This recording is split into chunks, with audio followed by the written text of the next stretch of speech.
Closed doors, I'm a fool for your love.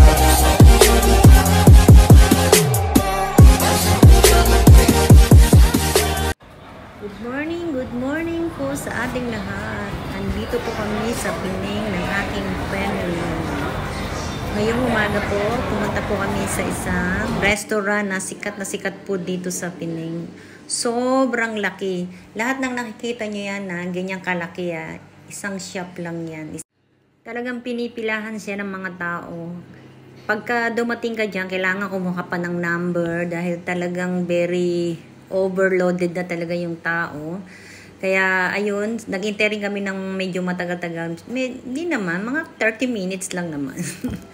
Pero sabi nila kasi masarap daw dito. Kaya hinanap namin ito sa Pining, sa Georgetown po to.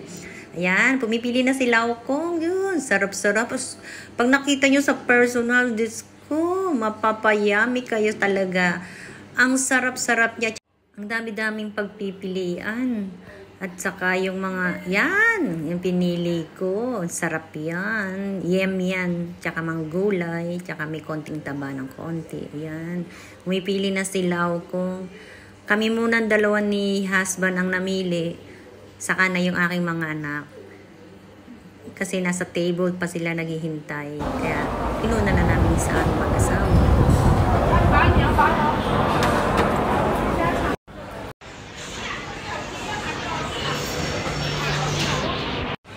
Diba? Ang sarap ng mga pinili namin dalawang mag-asawa.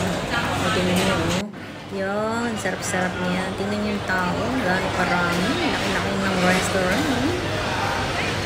Talagang sikat daw siya dito. Kain na po tayo. Yan, nakapamili ng aking mga anak. Ano kaya ang mga pinamili nila? Dami. Kain na po tayo. Sarap.